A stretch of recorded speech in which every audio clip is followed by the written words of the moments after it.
back in action for dude, this is a hell of a card. UFC 274 is shaping up to possibly be the best pay-per-view of the year. Unless the leaks that we saw this week are actually ones that are going to come true. We might have some more interesting stuff down the work. Sweet damn. July might be one of the greatest months in MMA history, and it's perfect time for International Fight Week. But ladies and gentlemen, thank you so much for tuning into UFC Talk 87. Of course, I'm your host, Ross Allen, alongside by the best in the business, UFC and MMA correspondent, Blake Campbell. Blake, how are we feeling after UFC Vegas 53, which was a really solid night of fights, if we're just going to put it bluntly? Yeah, it was kind of up and down for the boy, but, it was a good night of fights. That's for sure. Yeah, Team Alpha Male. I'm a supporter, so that was a little... we love Team Alpha Feely. Male. Yeah, seeing the Feely knockout, that kind of sucked, but that's the fight game, Overall, though, really good night of fights. I was very impressed by pretty much everyone, and especially Marlon Vera. That guy is a stud. Let's just focus on Darren Elkins then, because he's amazing, and the redeemer of Team Alpha Male from that night.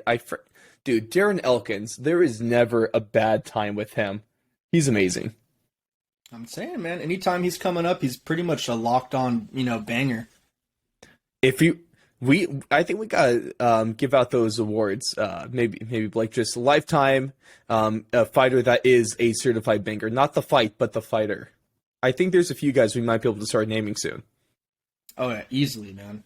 Right? Darren Elkins is at the top of the list for sure. Dude, the damage, Darren Elkins. But if you're tuning into us live, thank you so much for joining us. If you're listening to the recorded version on the podcast, on YouTube, Apple Podcasts, Spotify, Rumble, those kind of places, thank you for tuning in as well. You came in. This is a perfect time to talk about a bookend of a show, because we're coming out the back of a fantastic fight night, and we're going into an incredible pay-per-view with a lot riding on the line. So we're thankful that you guys are here. But before we hop into our little breakdown for UFC Vegas 53, those that are listening on the recorded one get to listen to an ad. Hey, it's the publisher here, Mr. Kelly Cole. Listen, if you are a former professional athlete, if you are a former college athlete or sports coach, and you're looking to launch your speaking career, let me tell you, you need a book. If you're already out there speaking and you want to track more high-paid speaking engagements, you need a book. It's not about creating more content to post on social media. It's not about recording a bunch of videos. It's not about doing more podcasts. The number one secret to attracting more high-paid speaking engagements or even launching your speaking career is a book. Hey, I'm the publisher, Mr. Kelly Cole, and I help former athletes and sports coaches create best-selling books in 30 days to launch their speaking career, even if they hate writing and don't know where to start. So for the first time ever, I've created a free case study video that will not only show you how to write a book from scratch in as little as 30 days and become a best-selling author, it will also show you how to attract more high-paid speaking engagements. Now, to check out this free case study video, click the link that says learn more or go to booksforathletes.com. Real quick before you go, do not go if you're not a former athlete or sports coach, because you won't find any value in what I'm about to share. And don't go if your book is already out and already on Amazon. You won't find any value in what I share over there. But if you are a former athlete or sports coach, know that you need a book, or already out there speaking and you want to launch your speaking career, go check out that link now. Writing a book is not as hard as you think. It doesn't even matter if you don't know where to start. My case study video will show you how to start and get it done and onto the bestsellers list. So go now. And, of course, make sure to check out booksforathletes.com. They have been an amazing sponsor to the show. And, the great thing is, it's really not that hard to write a book. At least it's not as hard as you might think. Definitely this platform is a great way to get your books out there. Also, it's a great way to get a little bit of notoriety, publicity, fame, and money. Who doesn't love all of that? Isn't that why we do a lot of this fight game? Certainly, I don't know. I don't think that's why I'm doing it. I think I'm fighting because I'm stupid and say yes to someone over Twitter, essentially. You know, Find your reason. is that I'm going to get that interview. What's your why? I kind of just said screw it on Twitter. Hey, but now it's going well. Your boy's getting better at that jits game, that striking game. It's going to be good, man. And I'm excited. You know, the great thing is, especially for my point, Johnny or Jendo of Uncaged Media, we're going hard with FCC. So make sure to check us out over on Instagram right now, FCC MMA. Some big things are in the pipeline, not only for me, him, but Blake and the show. There's a lot of stuff coming as we get closer to, you know, the end of the summer months. So please go ahead, stay tuned, follow us, subscribe to us, hit us up on our socials, because there is a storm coming. But Blake, we're going to hop into our breakdown for UFC Vegas 53. And of course, the question that everyone needs to have answered is, did the bangers hit? I would say so. I would say it wasn't my strongest showing, but it was pretty solid. Let's remind the people what they were. It was Elkins versus Connolly, which I think a resounding yes, that was a banger. Gordon versus Dawson. I mean, I think this one, it kind of depends on what your definition of a banger is. I thought it was a highly competitive fight, and it was a good entertaining. fight. Yeah. Was it a banger? Kind of It's tough. stretching it, maybe. Yeah, it's kind of stretching it. And then Feely versus Brito. Again, kind of depends how you define a banger. I mean, we got a brutal knockout. Wasn't really a back and forth. I mean, it was over within like a minute. So Yeah. probably even shorter than that. But yeah, I mean, for the most part, at least we got some. I want to say we got finishes in every single fight, right? Did Dawson get the finish, or did he just get the decision? Dawson got that choke. Yeah, exactly. So I mean, we got a finish in every single fight except for, I guess, Elkins. And that was just a 3-round war, like we're pretty much accustomed to with Darren Elkins at this point. It's either a come from behind, you know, crazy choke or knockout, or it's a 3-round war. Hardly in between with him. Yeah, or he gets finished kind of early. Those are very few and far in between, you know? Exactly. They're pretty much irrelevant, so who cares? Those definitely did bang. And let's get into the first one here. Darren Elkins versus Connolly. What do you think, man? So Darren Elkins, he said that this was his last fight on his UFC contract. So there's no way that they don't re-sign him, right?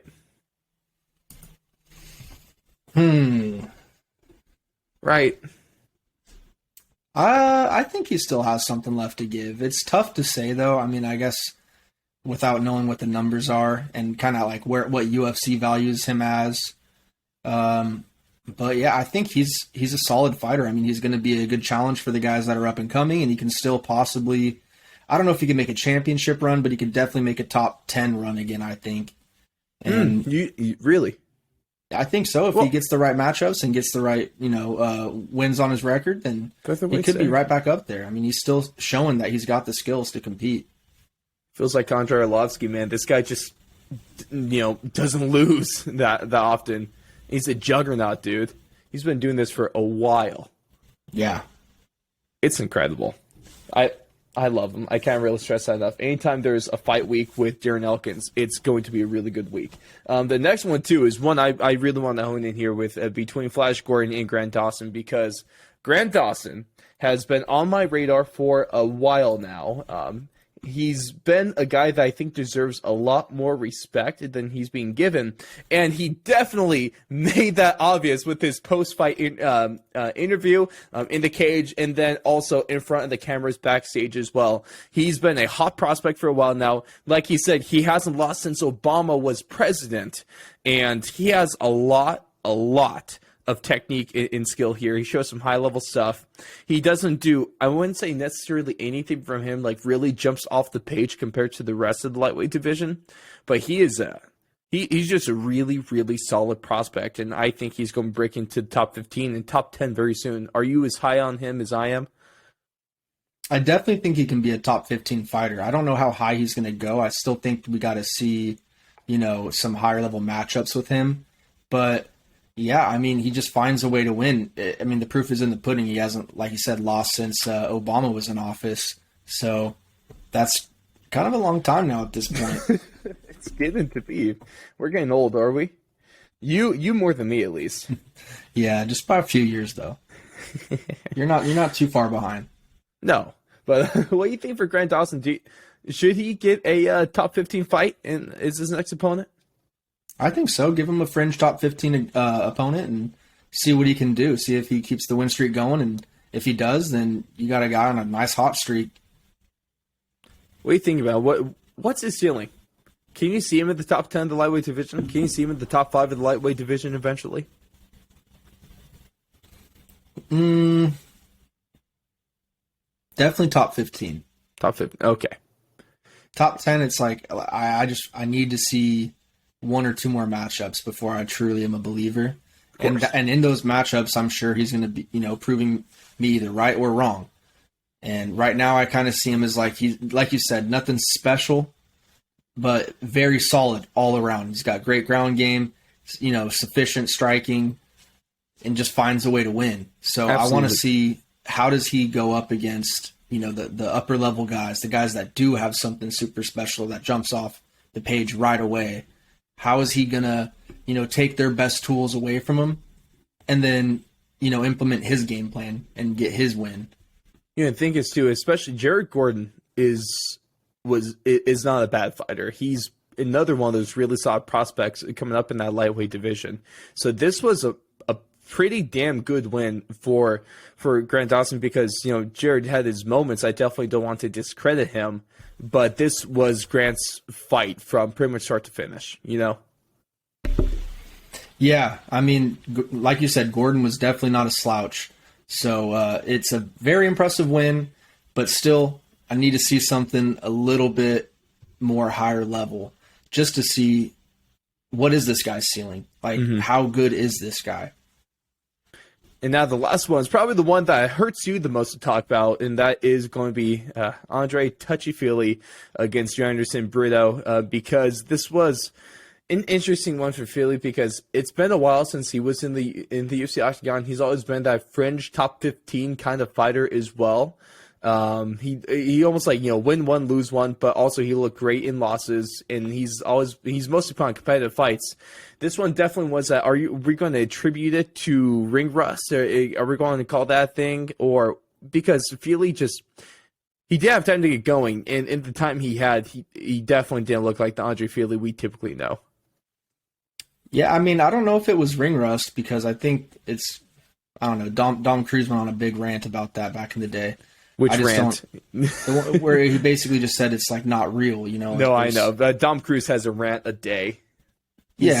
He's something else. He's a good old Dommy, though, He's got some anger. He's got to let out every now and then. But yeah, I don't think it would really be ring rust. I think he just got caught, and that kind of happens sometimes. Yeah. And it's nothing really else to say about it other than just don't let that shit happen again.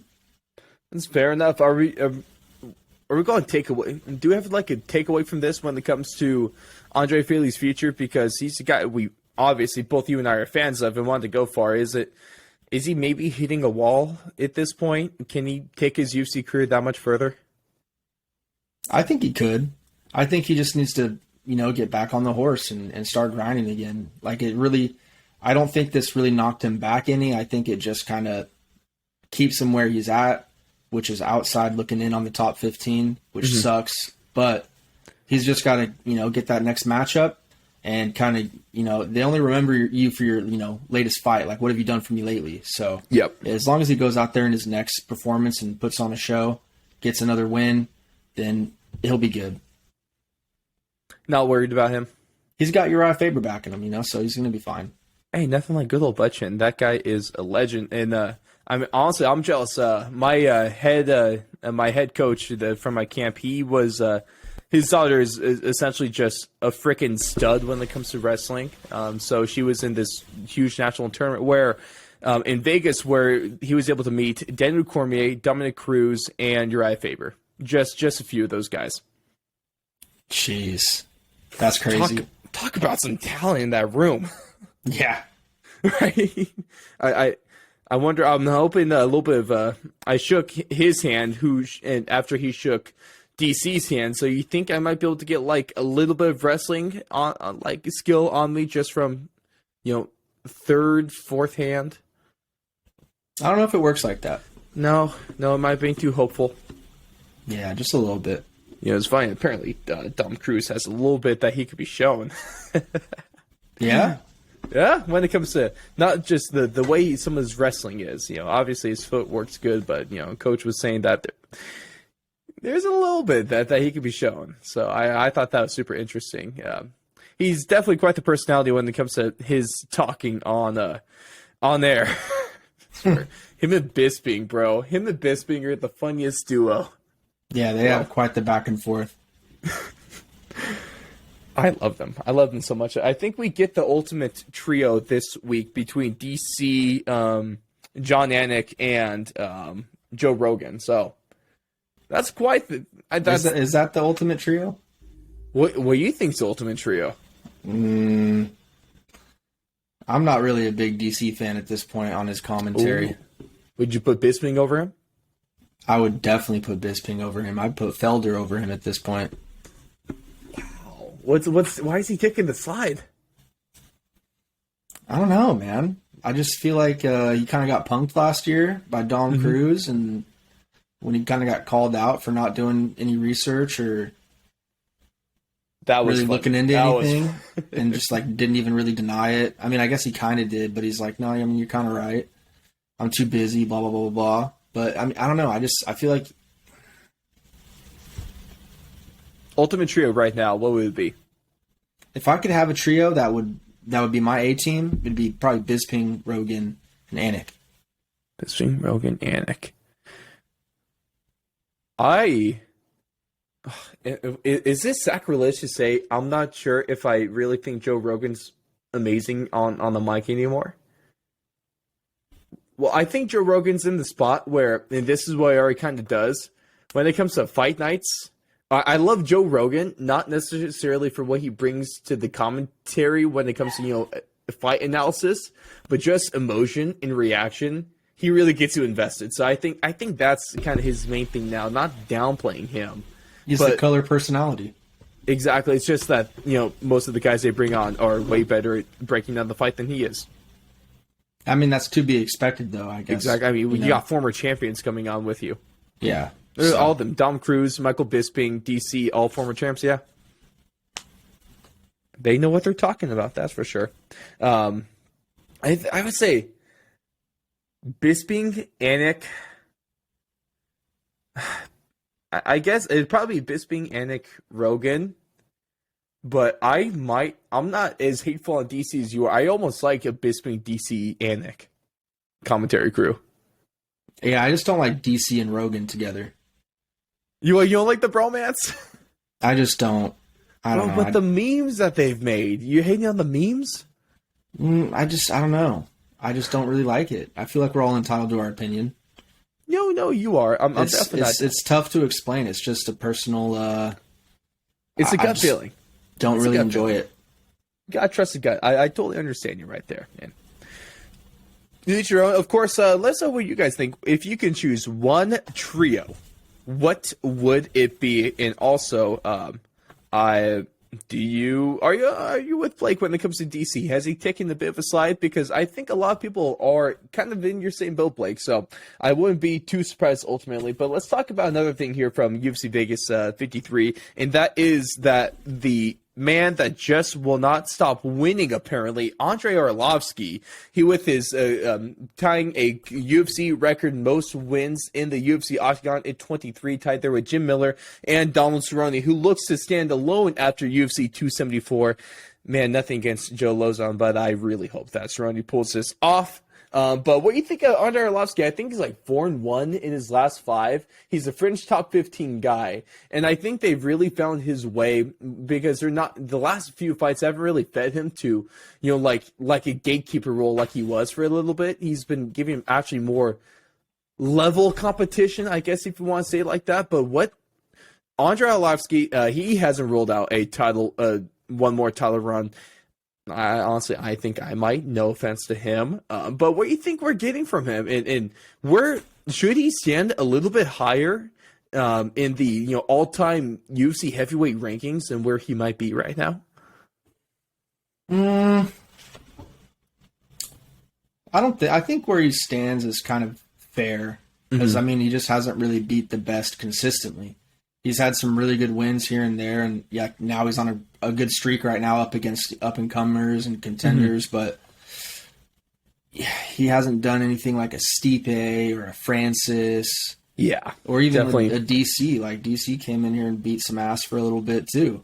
So, He did. Yeah, I mean, he just comes from a different era, you know? Like, it just, he was at his peak, and then everything kind of started to shift, and everyone started improving, like, really, really fast. Mm-hmm. And now I think he's, like you said, just kind of been the gatekeeper role, and as of recent, he's kind of been the kind of just beating up the up-and-comers, really, giving them their toughest challenge, giving them their lessons to learn before they think that they can make a true climb to the belt. Mm-hmm. So, I don't know. I think he's a really, don't get me wrong, I don't know if he's a legend per se. He's inching closer as long as he keeps winning, I guess. Is there a difference between a legend and an all-timer? Yeah, I'd say he's all-time great is probably more acceptable for him because he's definitely great. And the longevity that he's displaying now, to be able to take on these dudes that are, you know, new to the UFC and up and coming, I mean, I think that's fantastic, but definitely not someone that comes to mind when I think of the best heavyweight of all time in the heavyweight division. That's totally fair analysis of that one. He definitely holds a place in history, and obviously he's right there with one of the best. You know, he has his name on one of the best records you can ever have as a UFC fighter, and is just an MMA fighter in general, with, you know, the most career UFC wins. That's a remarkable thing to, let alone have 23 win, or, you know, 23 wins is crazy, but let alone to have 23 UFC fights. That's a crazy thing as well. To have like more than 10 UFC fights, that means you're really doing something well. Yeah, absolutely. So he's crazy, and he's, you know, physically he still looks good. That beard still makes him look like a straight up killer. So I think he still might be able to put on a little bit for like another 2-3 fights. Definitely going to wait and see. I'm not complaining. He still has a big chance to take the stake as the most winningest UFC fighter of all time. Even if Don Cerrone does win this weekend as well, that's going to be a super interesting one to follow. And speaking of winning and champions, let's talk about Chito Marlon Vera, because, dude, Rob Font, great fighter, but Chito Vera put on a show this weekend. And it's not like he totally dominated and outstruck Rob Font, but if you just take a look at the faces, just from a pure damage standpoint, this fight didn't look anything close. And dude, I really do think Marlon Vera is a win away from a title shot. Well, you heard that they're thinking about giving him Piotr Jan, right? Yeah. I've heard Piotr, I've seen Corey, and obviously he called out Dom Cruz. I am okay with any one of those. And I think he called out Aldo, too. But, yeah, Probably. I mean... He's calling out everyone. Probably call out Sean O'Malley again. No, I think that's probably the last person he's going to call out right now, because he's on that, upwards trajectory. He doesn't want to pause that momentum for Shawn. Absolutely not. Because, like you said, he's one fight away from the belt now at this point. Really, Shawn's he probably has, still like 3. Well, at least. At least. He gets another impressive performance, especially if it's against a guy like Jan who just challenged for the belt. Then yeah, he's probably gonna be the next challenger. Like, I don't think they could give it to anyone else besides maybe. Depending if Dillashaw gets the title fight or not, it would be like him or Aldo, I guess, right now. Yeah. So what do we think is going to happen with that division? I think TJ is going to get the next title shot. I think that's just what they're going to go with, TJ versus Aljo. You think? I can see that being made. I think that's probably the most likely bet. Yeah. I think TJ, because Aldo's kind of out of left field. That wasn't even really on my radar, but they would be cool. It would be cool. But let's match make the bantamweight division, because this is one of them where you can do a whole hell of a lot with it. I'm guessing going to be TJ versus Aljo. And then what do you think for Chito Vera? Because, I mean, obviously there's 4 guys he could fight between: Corey, Jose, Piotr, and Dom Cruz. Which one do you think is the most likely one out there? I want to see him fight Jan. That would Yeah. be sick. Does he beat Jan? Be interesting. I'm not sure. Out of those four names that I put out there, who do you think he has the best chance of beating?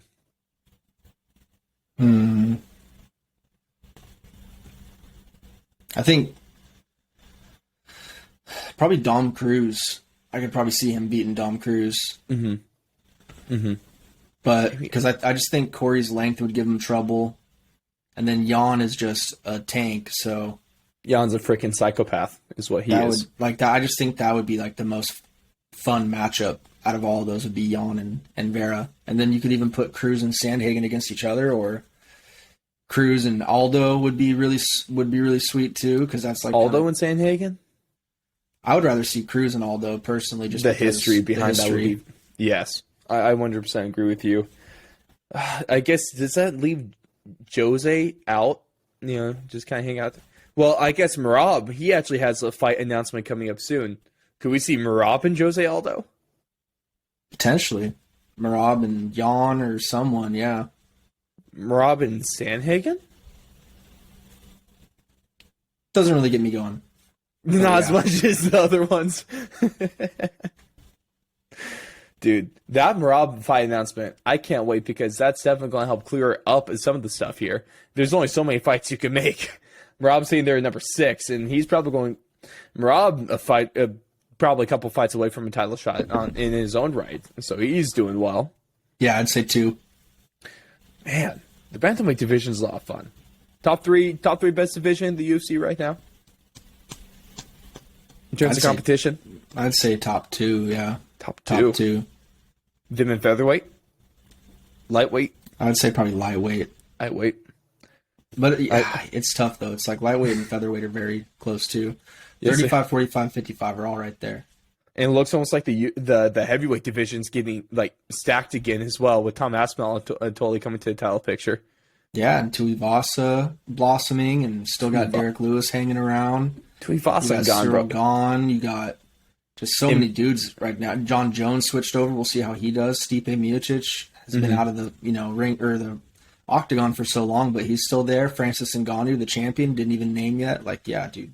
Top 8 or 9 guys are kind of ridiculous right now. Just imagine Tai Tuivasa in the main event in Paris against Cyril Gane, knocks him out cold. That'd be nuts. Bro, I would lose it. I would freaking lose it.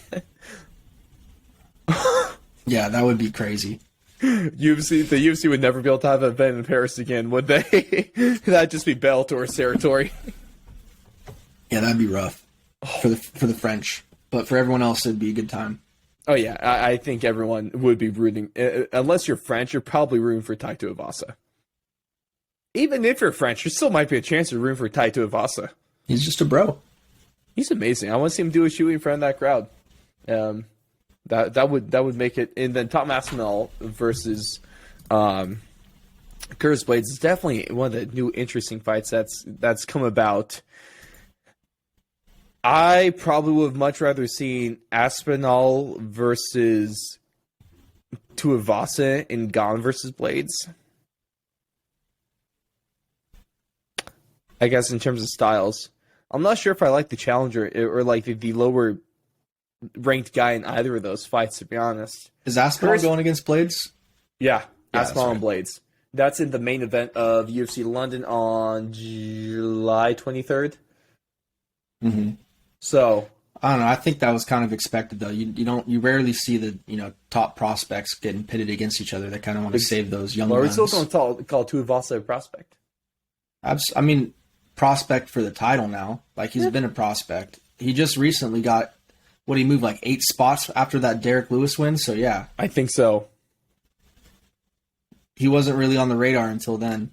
Now he kind of forced his way in there, That's a good point. I mean, I don't know if everyone was necessarily expecting him to knock out Derek Lewis. I definitely, there's a lot of people not expect him to do that because there's a lot of apologists trying to say that Derek Lewis took a dive, which is still one of the dumbest things I've heard this year when it comes to MMA. And it will be pretty hard for that to be topped by much. But we're gonna move on here from UFC Vegas 53. Let's know your thoughts on that one. Where would you rank Andrei Arlovsky in terms of all-time heavyweights? And is Chito Vera ready for like legit competition now, a huge step up? Because the only people he's going to be fighting now is either a title holder or guys that have previously competed or held a UFC championship. So that's definitely going to be an interesting case for him here. But before we get to UFC 274, we're going to go into the return of What the Blank. And of course, I mean return because it's just been a couple weeks. It's not like it's really been that long. But What the Blank, of course, this is What the Blank with Blake, as Blake fills in the blanks as we go through the segment of What the Blank. And we have some statements that are probably going to make you go, what the blank? And we're going to have to listen to Blake to fill in the blank because Blake is the blanky blank best. And I still got it. Let's go. But there's been a lot of stuff going on recently, man. But for those that don't know how this segment works, I got 3 statements, and there's a blank at either the beginning, the middle, or the end. And it's up to Blake to fill in the blank with whatever he so chooses. He has the freedom in this one, and he will take the reins. But of course, one of the biggest topics coming back from a couple weekends ago is the potential super fight between Tyson Fury and Francis Ngannou. Of course, as hell of a thing seeing them both inside the ring after that fight, and it takes a rare breed to make Francis Ngannou look average sized. So that's quite the spectacle right there. We've heard Dana White recently. He was on the Pat McAfee show saying that he absolutely does not think this fight's going to happen. There's a lot of drawbacks to this fight. I mean, is it really all that competitive? They're talking about doing with MMA gloves, so that just might make it easier for Tyson Fury. Obviously, there's a lot of what ifs that go into this fight. But the statement number 1, Blake, is that Fury versus Gano would Blake McGregor versus Mayweather. Sell less pay-per-views? Yeah. I don't think you're wrong. Just not sold on this one as much? Or what's the difference between these two fights? Well, I think in this fight, you'd definitely see a knockout. Like probably a clean one, rather than just like a TKO. TKO. Yeah. That wasn't really a TKO, but whatever. Because, I mean, at least at this point, both guys are still in their prime, I guess, right? Like, you would still consider Fury in his prime? I think so. I'm not a huge boxing guy, but Tyson Fury is still dominating everyone he goes up against, essentially. Yeah, and Ngannou's just improving every time he goes out there still, so it'd be interesting. I'm not saying it would be a bad fight. It's just, there's a lot of logistics that would have to be worked out for that to get put together, and I just don't see that really happening unless someone really wants to make it happen, and Dana, which isn't Dana, doesn't sound like he wants to, so it's just tough right now. And this is weird, man. Like, I guess it kind of depends on where you lie in terms of if you're a fan of the whole boxer versus MMA kind of thing. I want to hear your thoughts because honestly, I don't really care. I know for a fact that Francis Ngannou in all likelihood is going to get pieced up against Tyson Fury if they box. If they do MMA rules, then I'm definitely going with Francis Ngannou. I think the only way to make this fight interesting is if you do the Demetrius Johnson style fight where they do mixed rules where you do like a round of boxing and then a round of MMA. But it's kind of hard to do that. What do you think? I'm not sure if I even care about seeing this fight. I mean, it'd just be two really big dudes going at it in the boxing ring, so it'd be kind of alluring, I guess. But at the same time, I could go without it. I don't really think it adds too much to either guy's legacy, unless I guess Ngannou won. That would be probably way more impressive than if Fury won, because Fury should be a heavy favorite in that fight, you would think. I have Fury like minus 700. It should be pretty high up there, yeah.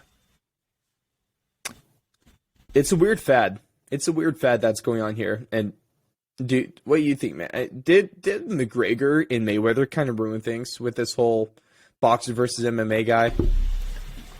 I think they kind of started it. Don't think they ruined it. Well, did they start it and ruined it at the same time? Because it's kind of I don't care about this fad. I think that's all. It's a fad that makes people money. But besides that, in terms of competition, it's really not all that there. Yeah, right now it's not. So it's fair to say, I guess. Absolutely. Let us know what you guys think. Would you care if Ngannou versus Fury happened? And is there even a chance in hell that Ngannou beats him in a boxing fight? I don't think so. Let's see what you guys think. But statement number 2 is, man, there is a lot of rumors and leaks that came out this week, especially from that video with all those screenshots of the war room inside the UFC headquarters. So statement number 2, Blake, is that the recent fight leaks are blank.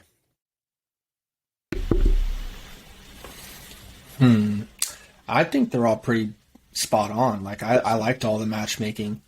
Even the Khamzat Nate fight, I'm still interested in, even though I think Nate most likely gets taken care of in that fight. But yeah, I thought all of them were pretty intriguing. I mean, some of them we already had a feeling were going to happen or kind of been mentioned beforehand, but there were some pleasant surprises in there. Like I'd say the number one fight that caught my eye the most would be, of course, Sugar Shawn versus Pedro Munoz. You know, finally getting him a top 10 opponent. Mm-hmm. So that is a good one. What do you think about that fight? I think that's a perfect fight for Shawn. I think he's going to piece up Pedro and go on his way to starting to fight the best in the world. He should. He should definitely win that one. It'd be bad if Sean O'Malley loses that fight somehow. Definitely one. I mean, Pedro's a really good guy still, so it's not like it would be embarrassing, but it would be a wake-up call for sure. If he doesn't win that fight, then it's like, dude, you're not even half as good as you thought you were. So exactly. And then a lot of these leaks is crazy because a lot of them have actually been confirmed in a way. Of course, with the way the war room works is that these are the fights that the UFC wants to make, not necessarily ones that have been made. But there's been some of these that have been confirmed. Like, I guess the second question is, which one's your favorite? Because there's been a lot of good ones between Sugar Sean. There's possibly Nate Diaz versus Khamzat Chimaev. There's Robbie Lawler versus Brian Barberena, which is a freaking banger and a half. I know that one's going to be on your list once we get around to fight week for them. Which one do you think has really caught your eye so far of confirmed fights? of the confirmed ones? Or just anyone, to be honest. No, probably the Strickland and Pereira fight the most. Like, that's probably the one that I'm most interested in, just to see, you know, Shawn versus the highest level of striker, basically, and then Pereira going against a very savvy veteran that's, you know, got tons of wins in the UFC. And yeah, it's gonna be cool to see who kind of figures a way to win that fight, or even if there's a finish. Like, that would be fantastic. So They pray catch and make Sean Strickland fight an exciting fight. yeah, I'm excited for that one. Probably, I want to see the killer Shawn come out. I want to see more than just a jab. I want to see what he says on Twitter. Right? I want to see some of that sparring footage. Dude, right? I swear, he spars. I'd much rather pay to watch his sparring than any fight he's had so far. Yeah, which at is least annoying. he gets in some verbal battles and stuff. It's pretty entertaining. Yeah, pretty much. I just wish it happened a little bit more often. Oh, man. But there's been some really interesting fights that have come from this board.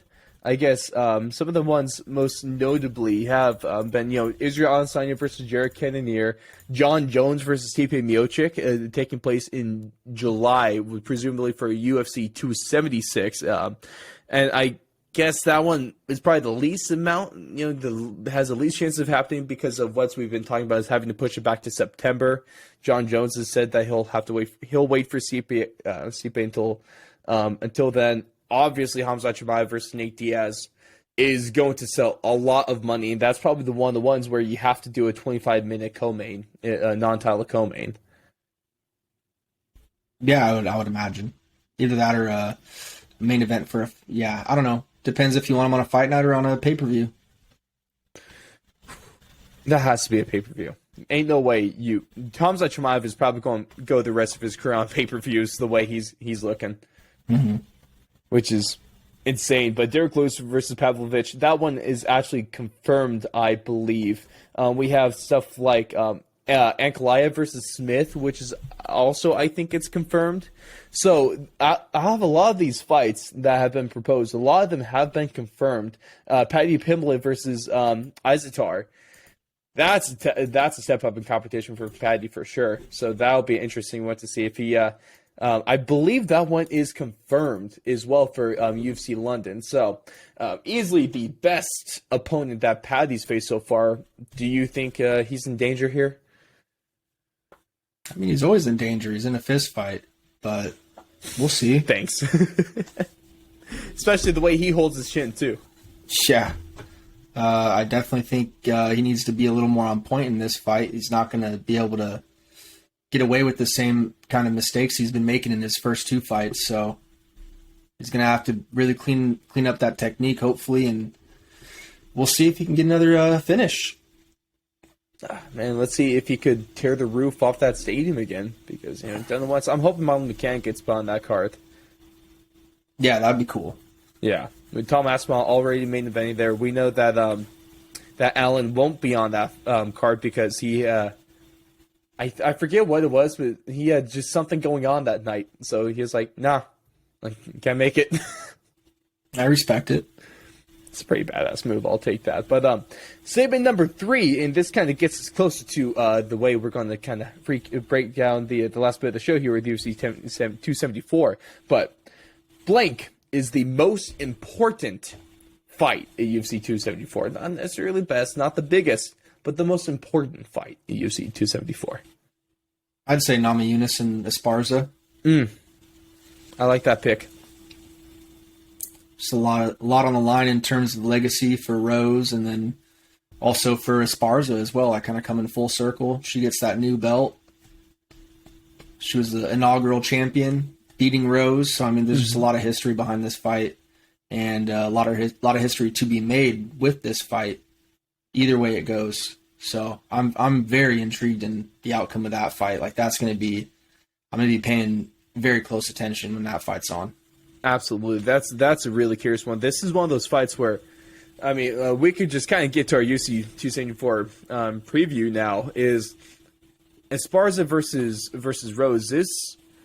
If Rose wins this fight, is that going to make Rose the greatest strawweight fighter of all time?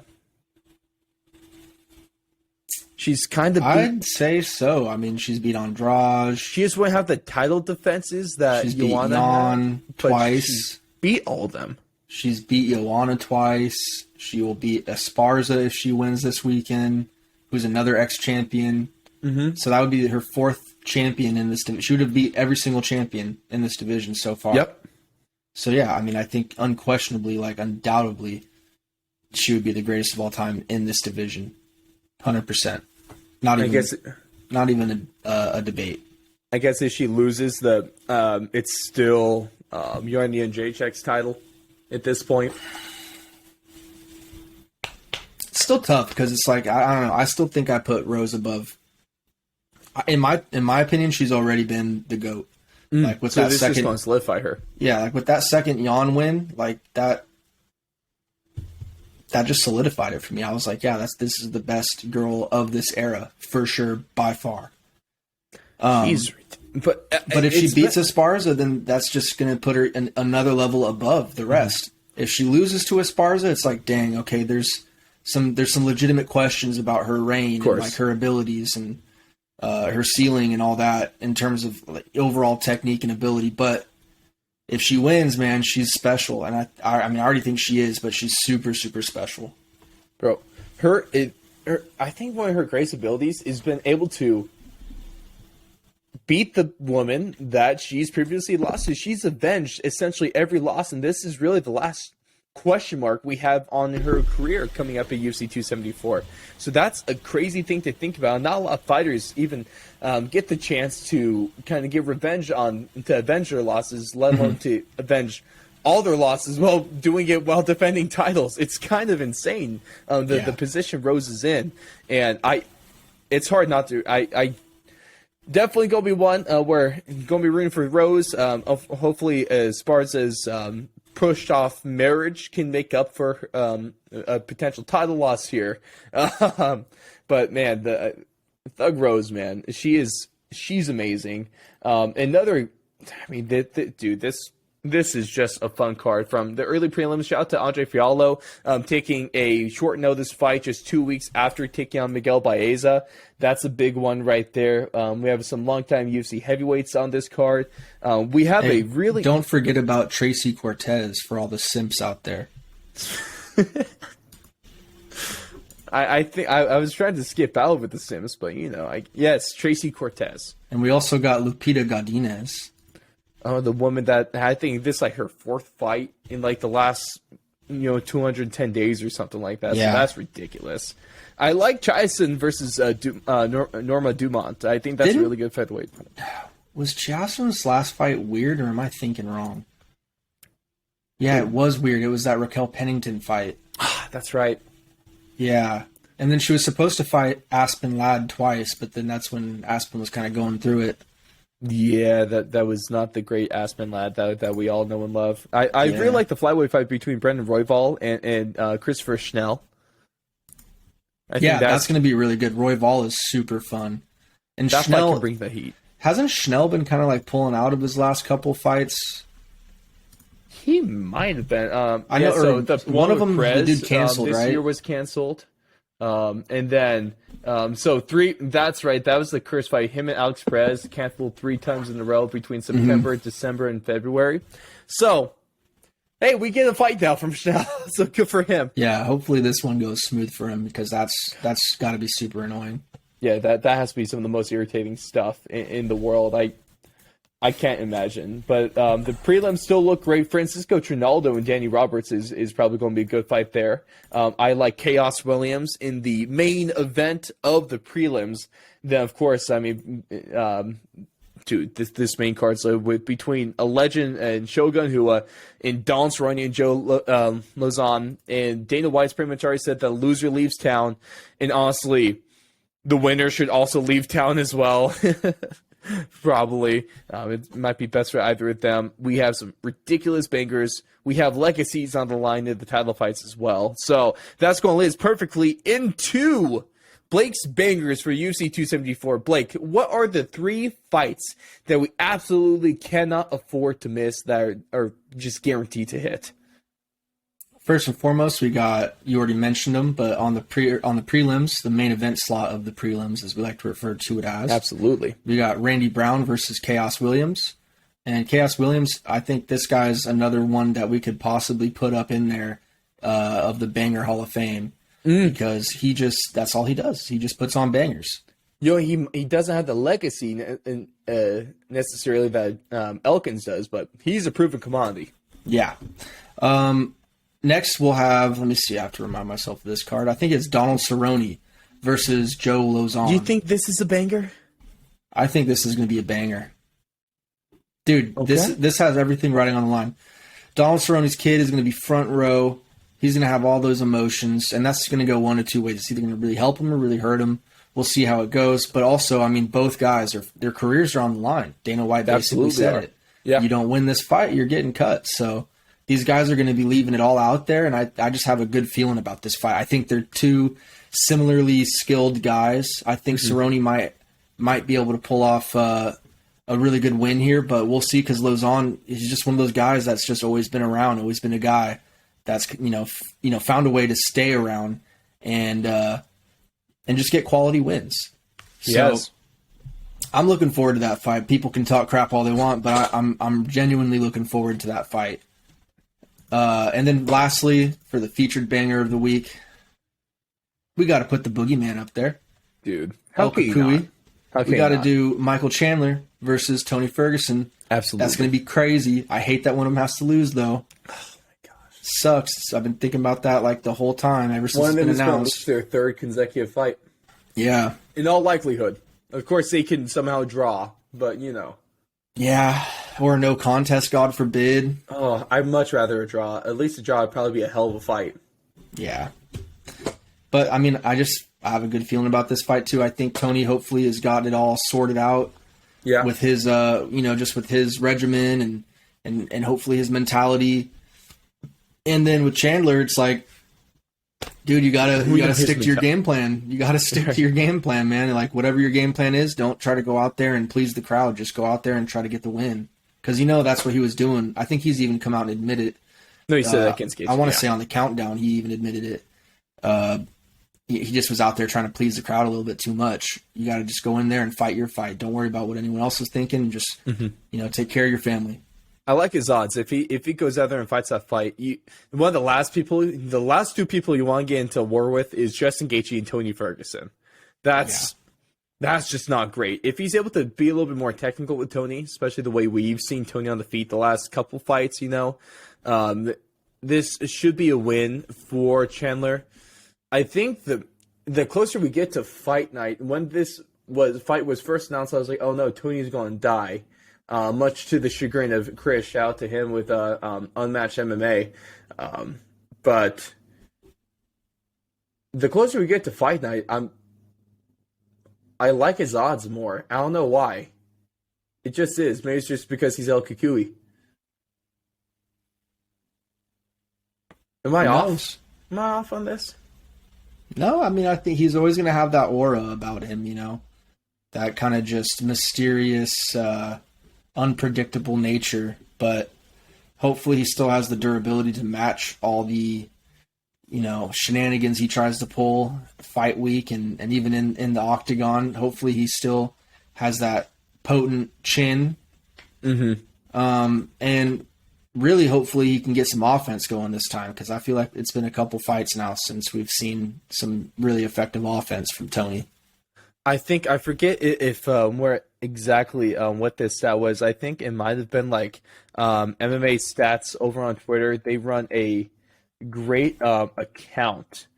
This is definitely one. Let's see if I could find it real quick, because they do some really good stuff. There's a stat essentially where like Tony Ferguson's last, it's something like there's a crazy stretch of opponents that had like a total of 25 minutes of control time against him, and then in the last two fights they've had about the equal amount of control time against Tony Ferguson. Is essentially what the stat is. So not a good look for Tony. I mean, obviously we know he's been in a bit of a decline the last little bit. There's still definitely redemption. It's a numbers MMA. That's the one. This is the account I've really liked. And he's only landed a combined 34 significant strikes in 30 minutes over his last two fights.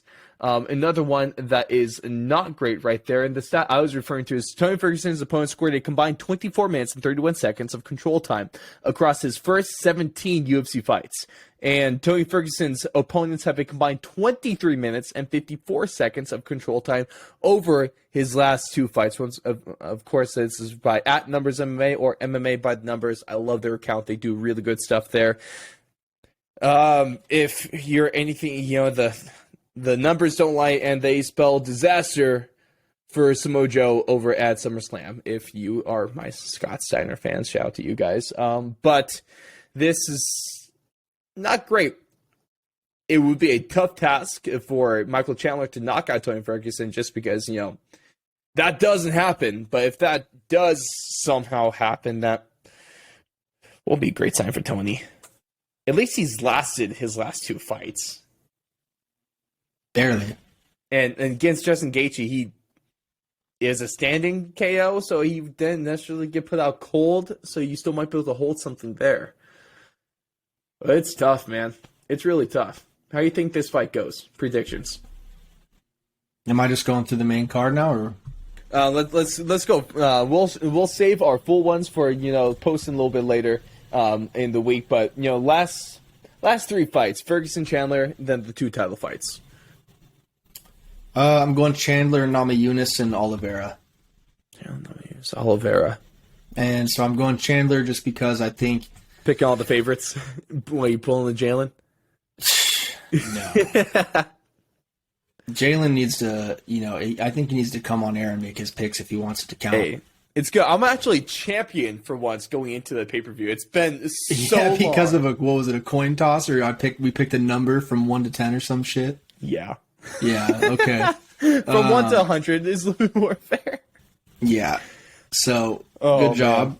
Good job, I guess. But no, I mean, yeah, they're the favorites, but I think all the guys still have a really good chance in all these fights, and everyone's dangerous, but in their own way. And just for me personally, Charles Oliveira, I just feel like he has way more tools to win the fight than Justin Gaethje does. I think Justin Gaethje really just has the puncher's chance. Yeah. Because over 5 rounds, like 25 minutes, there's going to be a lot of dangerous situations that are going to come into play. I mean, look at Charles Oliveira's last bout against Dustin Poirier.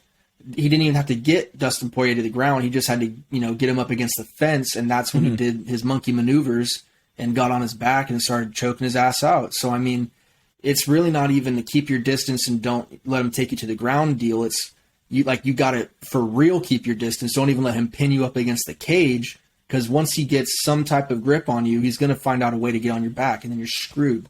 So it's really tough for me to pick Gaethje in this fight, even though he's going to have the home crowd, all this stuff going for him. It's just a rough fight. Like, Oliveira is that guy right now. Moving on to the Namajunas fight, I just feel like Namajunas has had plenty of time to shore up all of her deficiencies that previously kind of showed in their first fight. Like, that was a really long time ago. I don't think it's going to go the same way. But if Esparza can find a way to get Rose down consistently and keep her there, then Rose could really be in some trouble. Because this one isn't a landslide for me. Like, I don't think Rose is a heavy favorite. I think this is a very, very tough matchup. And it could potentially be tougher for her than Jan.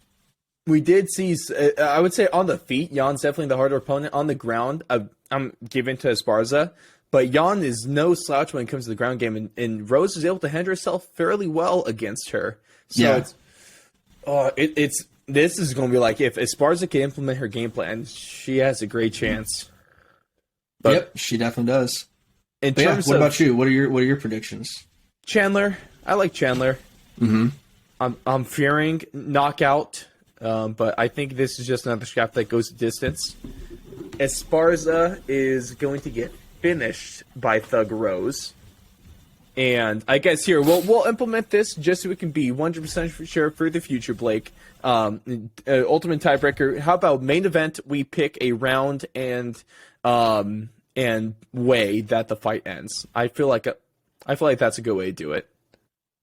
There's so many ways it can end. 5 rounds it can end, and it's not going to be. No. That's the point. So whoever essentially gets like closest, or let alone that's gets stupid too. Closest is dumb. Just like I was one round off. What are we going to do as a tiebreaker? Because our problem is that normally the tie goes to the champ, but the 2 non-champs tie you and me, and we didn't really give away. How you want to do this? We're going to come up with this live. We're going to take either suggestions from the chat or from us. We're going to figure this out. I don't know. It's just picking fights. Like, you don't really see anyone else really getting titles for picking their fights. Well, we do things differently because we're the best. I guess. But I guess we'll hopefully not have to cross that bridge again. But Charles Oliveira, Justin Gaethje, this is another one. The closer we get to fight night, I really do think Charles Oliveira is just better than Justin Gaethje. And what's tough is we're talking about Justin Gaethje. Essentially, it's a puncher's chance. But the problem is in Charles Oliveira's last 2 fights, he's gotten knocked down in the first round. He survived, and then he's gone to finish in the subsequent rounds. I almost think that exact formula is going to play out in this fight. I am, just because I don't think he's going to win. He deserves to be the underdog in this fight. But I'm just going to go out on a limb. Justin Gaethje will knock out Charles Oliveira in the first round. And if he doesn't, he probably loses this fight. Sheesh. That's a prediction. It is one. What do you think, though? Like, unless Justin Gaethje if this fight makes it past the second round, I don't think Gaethje has a chance. It's going to get tough. I mean, especially if Oliveira starts getting on his back, or Uh-huh. they get in grappling exchanges, because Oliveira is not going to want to stand on the feet with this guy No, for too long. absolutely not. If he can help it.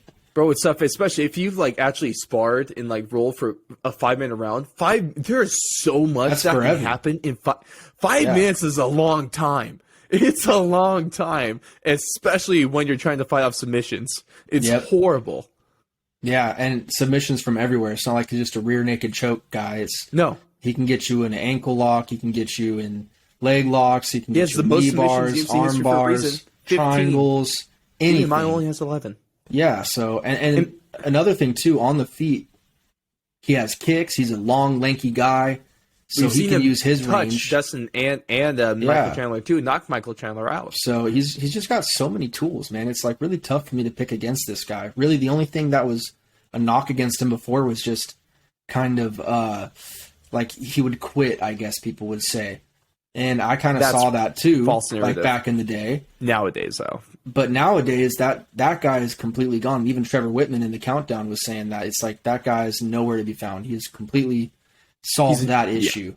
Yeah, absolutely. So it's you really got to take his ass out if you want to get him out of there. I mean, Dustin clocked him, and so did Chandler. So Gaethje's going to have to do something that both those guys couldn't do, and that's going to be really, really tough. It's a really exciting fight, though, bro. This has a chance to just be a barn burner of a fight, at the least. I'm rooting for Gaethje, don't get me wrong. But I just feel like I'm trying to pick smart this time because I want my belt back. Yeah, that's fair. I guess the one thing, too, is that, shout out to our boy Andrew over on Twitter, one of our longest diehard fans. He's amazing. And we all know if you've seen his account, he is a huge Charles Oliveira fan, but he DM'd me last week saying that he is actually might be picking Justin Gaethje in this fight. So if he thinks that, and to be fair, Andrew has gotten a lot of predictions right recently, especially when it comes to Oliveira. It gives me a little bit more confidence to ride with Justin, but of course, we're going to find out really soon. But let me know what you guys think. Does Justin Gaethje have a chance in this one? And give us your title predictions. Of course, we'll be dropping ours on Saturday, the day of the card. And it's going to be a lot of fun. Of course, I finally have the Suck My Pick title on my side. It's been way too long since I've held that because Jalen got 5 title defenses in a row. Sweet damn, he was going off. So you're finally off it. Let's see if I can get another defense under my belt, get another Ruby here. But, man, ladies and gentlemen, thank you guys so much for tuning in to UFC Talk 87. We've gone over everything you need to know about UFC Vegas 53, some potential boxing news, some UFC 274 news, some covering the giant leagues, one of the biggest stories that happened out of the UFC so far this year. Let us know your thoughts. Give us your predictions for UFC 274, and what of these league fights are you possibly looking forward to the most? And it's been amazing if you guys joined in live over Twitch and YouTube. Thank you so much. That is fantastic of you. If you're just listening to this at any time, really, I don't care. You guys are amazing, and I truly appreciate all of you. But Blake, your thoughts on Chito Vera's title chances in one word or phrase?